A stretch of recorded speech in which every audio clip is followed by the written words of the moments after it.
Cheers everyone. I wanted to reflect on the last 31 days and I was going to do this at the end, but I think it's better to come at the start. For context, I started doing this filming every day as a bit of an experiment. I wanted to film every day because I felt like the type of content that I wanted to make was better suited to filming every day. But I had like 3 main questions that I wanted to answer, which was, can I do it? As in, am I physically able to pick up the camera every single day and film? And like, will I enjoy it? The second one was, there you go, was will I enjoy it?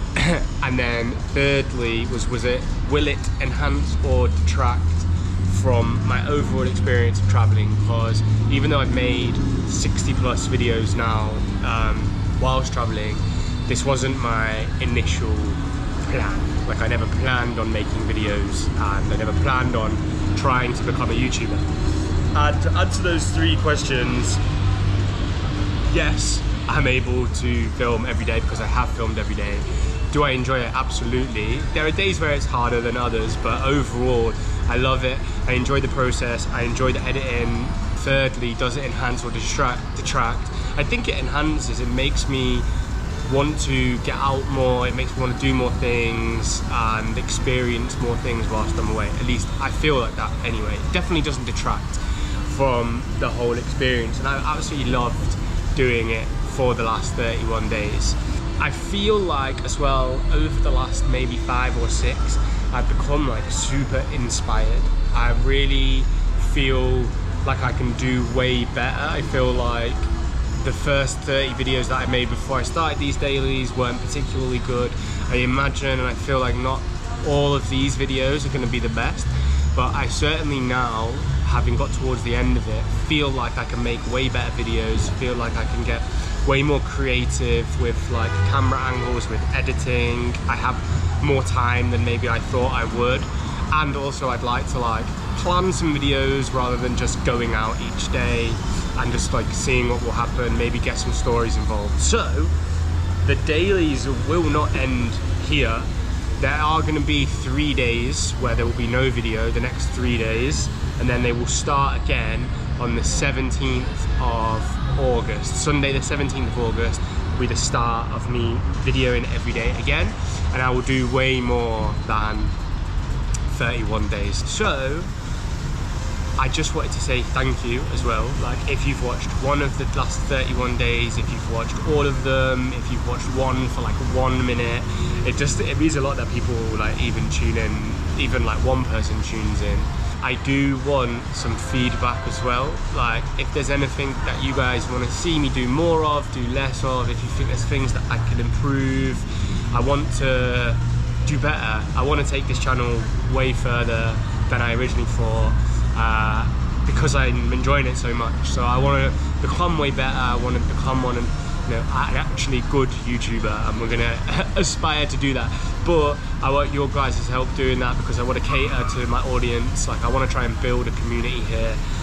So if you have any comments, please leave them in the comment section, or if you want to message me on Instagram, follow me on Instagram. I'm also super active on Instagram. I'll reply to all my DMs and stuff. So it's Ed is miles away, same username as on YouTube, Ed is miles away. It'll be on screen as well. Message me on there and I'll get back to you with any comments that you guys have. Thank you so much. Here's to the next 50, 100 days. Peace. Oh, and this is going to be at the front, so enjoy the video, the last one. Day 31, I'm in Bishkek, Kyrgyzstan. Let's go see what today has in store for us. I feel so much better today than yesterday. I had like 12 hours sleep and I feel refreshed. I feel like a new man. So apologies for yesterday's vlog, I was completely spaced out. That being said, as it is my last day here, my last full day, I want to go and get like a really nice coffee and a really nice breakfast to proper set myself up. I want to go get a Western breakfast on my last day in Central Asia.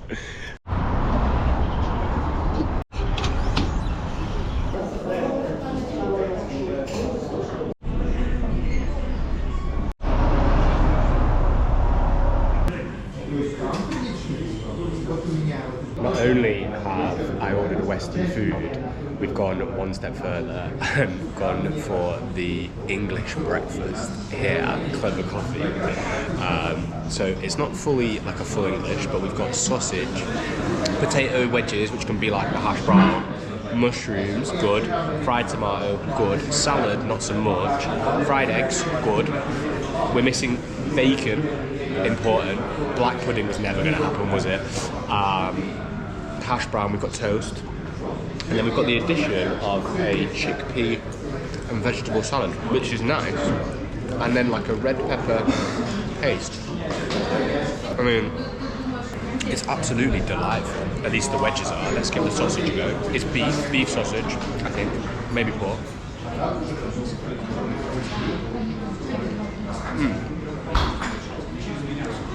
It's a good, very good effort. Okay, I'm gonna scram this and then we'll get on with the day. That cost 860 rupees. Rupees? What the? That cost 860 som, which is like £7.60. So yeah, I mean, for what it was, for that and an Americano, great deal. What are we gonna do with our last day then? So we're gonna go into the center. There's like a Soviet era monument buildings walking tour that you can do self-guided that I want to do. So to do that, I have to get the bus. The bus comes from here, well there actually. So let's do that.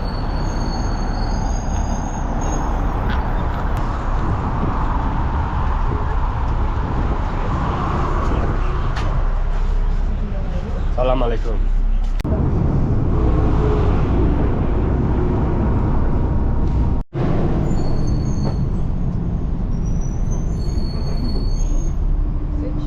The bus takes about half an hour to get from the edge of town to the center of town where I am now, and it costs 20 som, which is like less than 20p.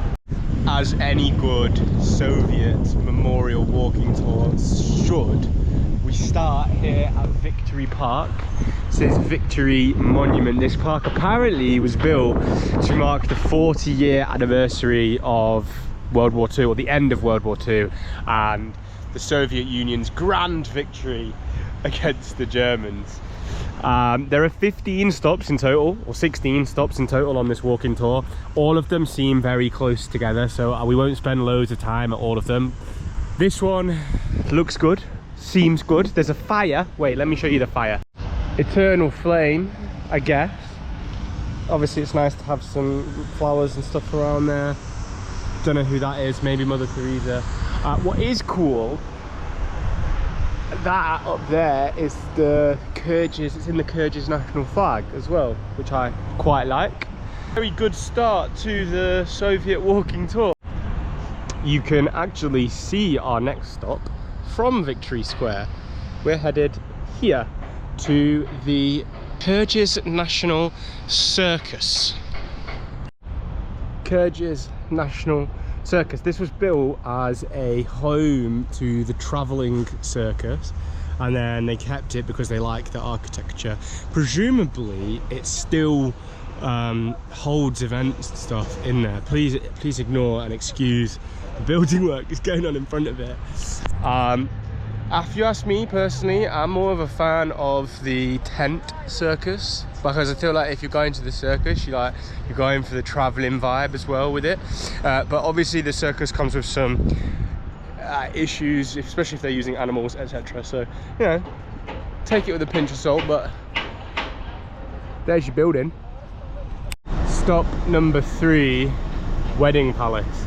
So as I understand it, and this may not be true, the Soviets didn't particularly like religion, and obviously Kyrgyzstan is an Islamic country, so they built a wedding palace so that they wouldn't use the mosques, the Kyrgyz people, and they could register themselves and get married in a nice place. There's also a nice mosaic fountain,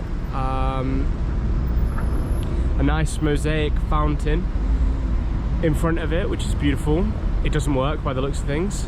Would I want to get married here? I think I'd rather get married in a church, if you ask me, but I mean, I'm not a Christian, I'm not religious, but it doesn't look like, I don't really like it. Plus, personally, I feel like it could do with a lick of paint. I don't know what anybody else thinks about that, but I guess back in the day, it was pretty beautiful. Stop number 4, this is the Ballet and Opera Theatre. What I like on this one is, and it's kind of, I'm not sure if you'll see it on the camera, but it's more like intricate. These things here that look like fingers, hands with 3 fingers. Got the hammer and sickle on there, and then you've got a nice little painting there. Painting, like carving, I don't know what the word is.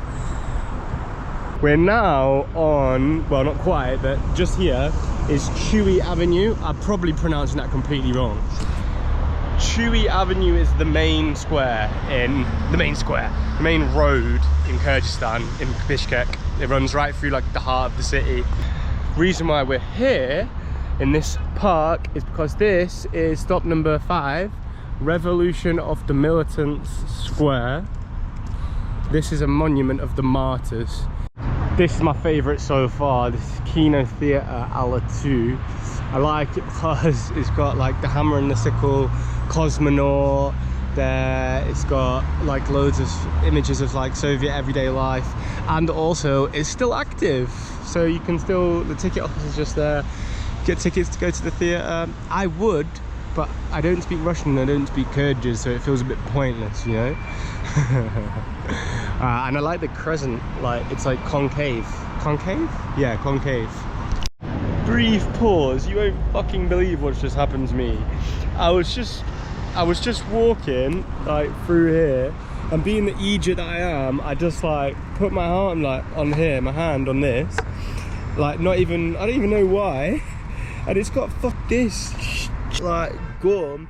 That mark there is my finger. I've had to wipe it. It looks like fogies. It's disgusting. I need to find someone to wash my hands immediately. My hands have now been washed. Still feel dirty. This with the massive Kyrgyzstan flag, and then like this whole expanse square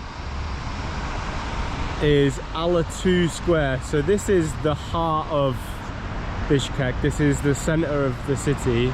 It used to have a Lenin statue, but apparently it's been moved, and there was also a statue here, and that is being taken down, or like either taken down, which I think it is, or renovated. This is like a key place for national gatherings, heart of the city. Don't know what else to say really. I don't rate it as a square because there's a massive road in the middle of it. Lenin. And then behind, I think it's quite interesting that you've got Lenin, the star, and then behind is the State History Museum, and then the Kyrgyzstan flag. Bit complicated, that bit going on, I reckon. 10 feet tall, made of bronze, weighs 20 tons. Anyway, that's stop number 8. Building here is the National Drama Academy, sorry. And on either side there are some cool fricassees. No, that's a type of food. I don't know, I'll show you. This, whatever this is, it's got 2 of those on each side, and then it's like a super modern building here, which is cool. I don't know what the carving's a depiction of. Little man sat cross-legged, some men with some cool beards and a Kyrgyz hat on, and then a guy in a rock. Oh, he's on a horse. This technically isn't a stop on my little tour, but it's the government building, so I thought I would just show it, I guess. It's by the Lenin statue, so Lenin there, State History Museum behind. Whee! Government building. Right, we're on stop 10. This is the Mikhail Frunze Museum.